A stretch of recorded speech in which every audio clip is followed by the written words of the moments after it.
after some ensuing hijinks, Ruby and Sapphire fuse. Now, what we get with this song is actually a couple of things. First, we get to see Ruby and Sapphire fuse, but through their point of view. We, of course, have seen Ruby and Sapphire fuse numerous times, including the first time it happened when Garnet told the story to Steven, but we have never really seen it from their point of view specifically. And what we get with the song, both with the lyrics, but mostly with the visuals, is that experience. And that experience seems to include a red Garnet and a blue Garnet kind of walking and then eventually fusing together, and it's weird and it's trippy, but also I imagine that fusion itself is kind of weird and trippy, so it makes a certain amount of sense. But we do also get that with the lyrics, and you can get it when you listen to the song, because the first part of it is her just listing all of these things that she are now that probably shouldn't actually be able to work together. She even says that she's a walking contradiction. The second thing that this song does is it lets us see that Ruby and Sapphire were always meant to be together.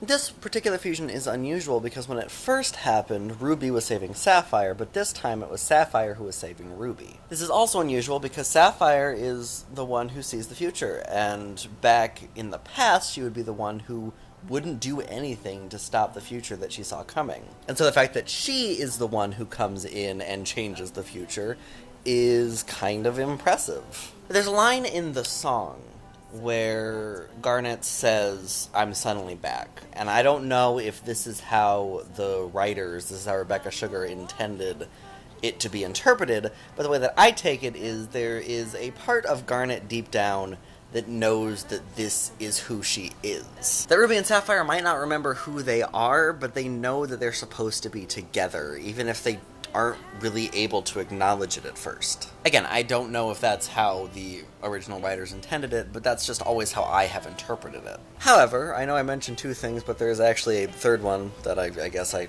should have included when I listed things. We do see hints that Garnet is not at 100%, as it were. And the reason we're able to do this is that the last part of the song is her just asking questions. She first asks, "Doesn't this have a name?" and then she asks the song title kind of over and over again, "Isn't it love?" Garnet, as we know her, doesn't really ask questions. The first time it's because she misinterpreted what Rose Court said to her, and then it's just because she knows who she is. So the fact that the last part of the song is just her asking questions is a pretty clear indication that Garnet's not quite at 100% yet. So that is it for this week's song. Tune in next week for next week's song. See you then.